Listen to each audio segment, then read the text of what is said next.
중요한 건 이거예요. 걔가 PC공법이어서 뭔가 안전진단은 잘 받을 수 있겠지, 뭐 그렇게 생각을 할 수도 있어요. 근데 문제는 결국은 사업성이 안 좋은 곳들은 재개발도 그렇고 재건축도 그렇고 결국은 사업성이 뛰어나지 못한 곳, 주민의 성향이 뛰어나지 못한 곳은 빠르지 않다.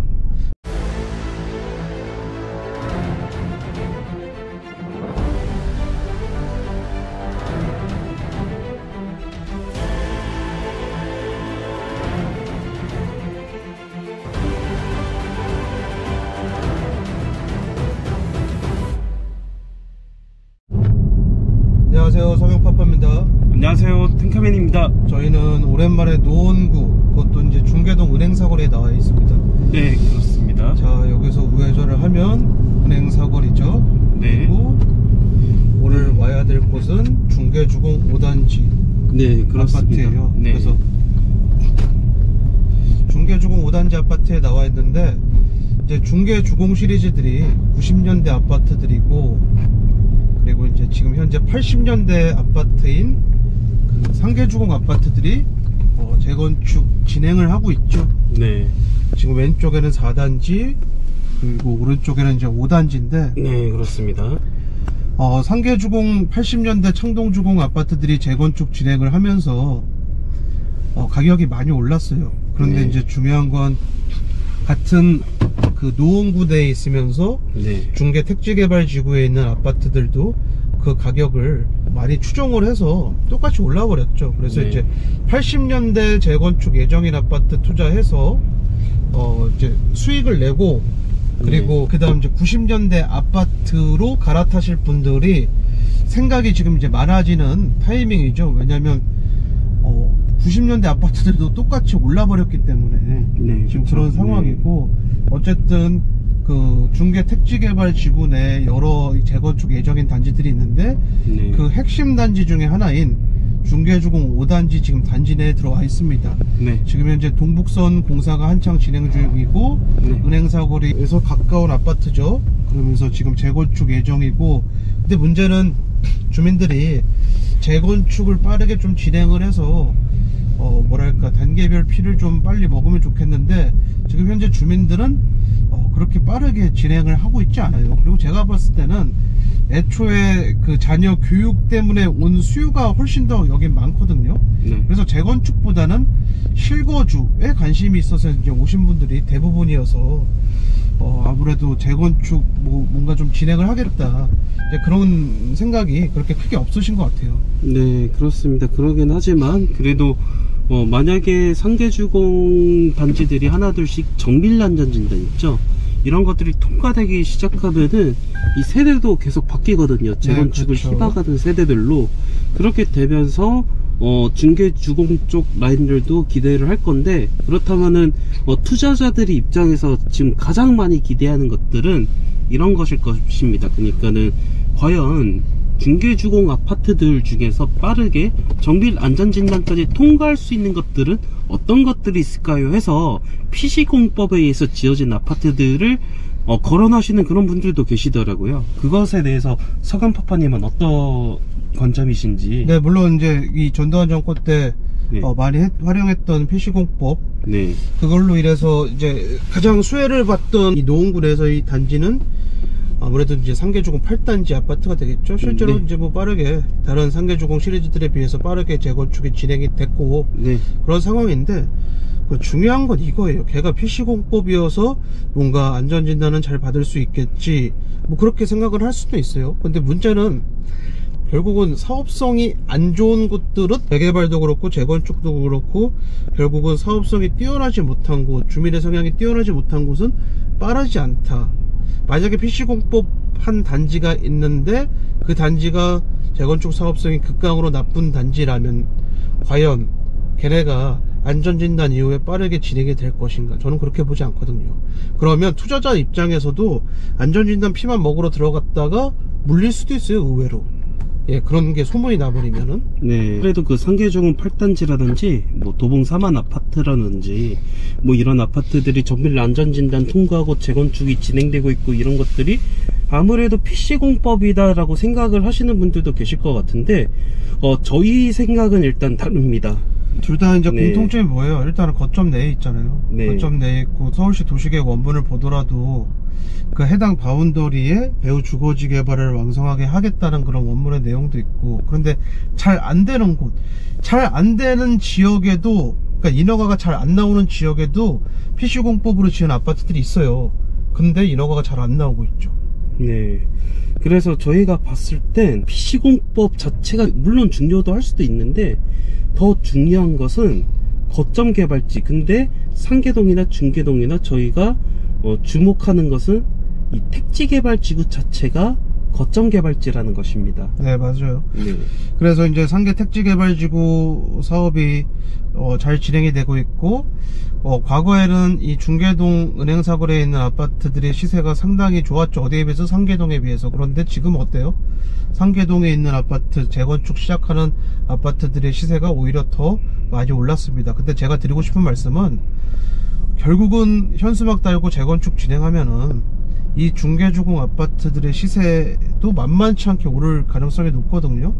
그 중에서 이 은행 사거리 내에서 가장 재건축 사업성이 좋아서 무너지긴 쉽지 않은 단지를 꼽아라 하면은, 저는 중개주공 5단지고 중개주공 5단지 같은 아파트들을 만약에 매수한다면 그런 매수를 하시는 게 제가 볼 땐 가장 좋습니다. 가장 좋은데, 지금 이제 문제는 여기 현지 단지 내 주민들이 으쌰으쌰 하면서 뭔가 적극적으로 움직임이 없다. 그런데 그것 또한 이제 올해 6월달 6월 1일 지방선거 이후에 새로운 지자체장들이 오고, 그리고 이제 하면은 제가 볼 때 그 상계주공, 청동주공들의 2차 정밀안전 결과가 한 올해 하반기 정도에 나올 거예요. 그럼 네. 이제 그런 사례들이 나오면서 함께 또 다시 잘 진행이 되지 않을까, 다시 한번 뜨거운 불장이 되지 않을까를 예상해 봅니다.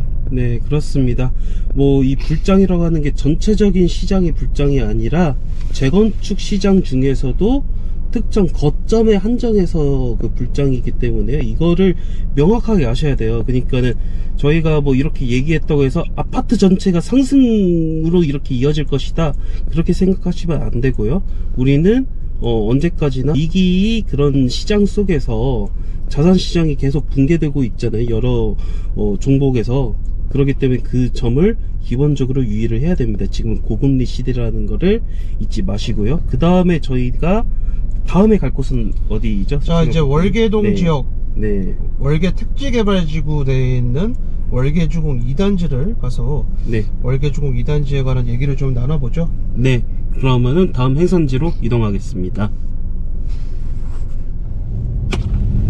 자, 이제 노원구 월계동에 와 있습니다. 네. 노원구 월계동 하면은 사실 노원구 관내에서는 가장 그 시세적으로 떨어지는 동네였죠. 그런데 네, 이제 그렇습니다. 여기도 거점이 있잖아요. 네. 지역 거점, 광운대 역세권, GTX 역세권 거점 개발 사업이 있고, GTX C노선 이제 역세권이 되면서, 그리고 이제 아이파크가 개발할 광운대 역세권 개발, 네. 거기에 이제 배후 주거지 사업지인 이 월계 택지 개발지구 아파트 재건축 예정인 아파트와, 비록 성북구이지만 장인 뉴타운이 있죠. 이 광운대 역세권 개발하면서 이 GTX C노선을 이렇게 개발하는 게, 그러니까 이 역세권 개발이요 굉장히 중요한 거점입니다. 그래서 이 광운대 역세권에 있는 그 철도 부지, 네, 이런 부지라든지, 그리고 시멘트 공장들이 이렇게 막 자리를 잡았던 그런 유휴부지들을 개발을 하면서, 그러면서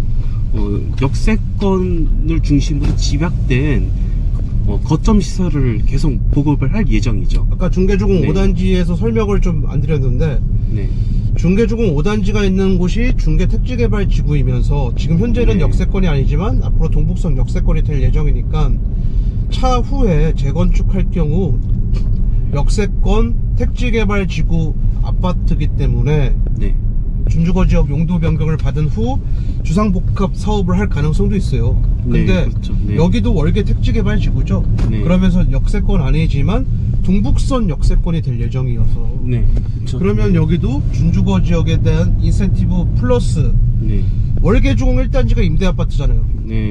같은 필지입니다. 참고로 월계주공 1단지 임대아파트가 먼저 이 재건축 그 인허가를 받을 가능성이 높아요. 네. 그렇죠. 지금 현재 서울시의 행정을 보면은 임대단지들의 재건축 인허가를 훨씬 더 빠르게 내고 있고, 뭐가 면제죠? 안전진단이 면제죠. 네. 예. 근데 왜 이 택지개발지구 이 역세권 아파트는 그런 인센티브를 줄 가능성이 있느냐, 뭐 이런 것들에 네. 대해서 좀 궁금해 하실 수도 있는데, 일단 택지개발지구 아파트들 같은 경우는요, 원래는 전형적인 베드타운의 형태를 띠었어요. 그렇죠. 그래서 일자리는 무조건 도심, 그리고 배후 주거지는 무조건 이런 택지개발지구 아파트, 이렇게 완벽하게 그렇게 구분을 놨는데, 그런데 이런 거점 개발을 하면서 모든 게 다 달라졌죠. 그래서 이 관문 쪽에, 그러니까는 서울과 경기도를 잇는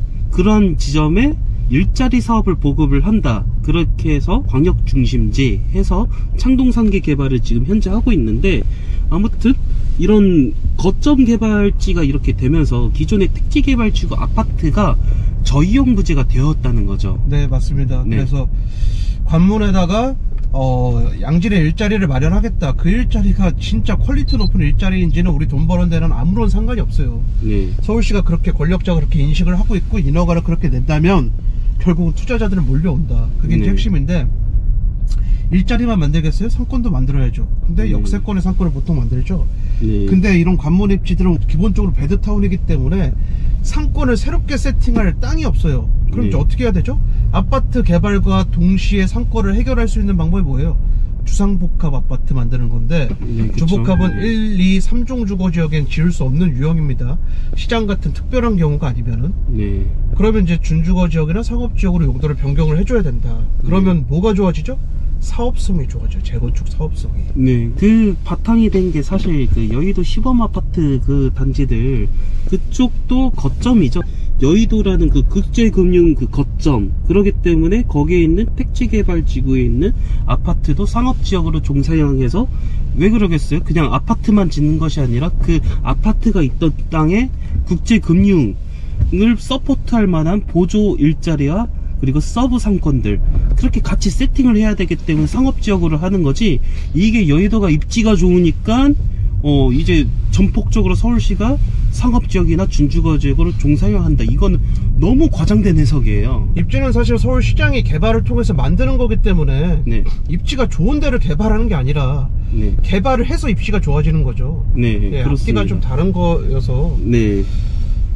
그래서 여러 정비사업지들 같은 경우 우리 아파트도 준주거지역, 상업지역으로 해달라라는 그런 목소리를 내는 몇몇 사업지들이 있고, 그런 정비계획안을 제출하는 그런 곳들도 있다고 하더라고요. 네. 네, 그런데 반려될 가능성이 있다. 왜냐면은 거점 개발을 할 명분이 없는 그런 아파트들은 굳이 준주거지역이나 상업지역으로 종사형을 할 이유가 없죠.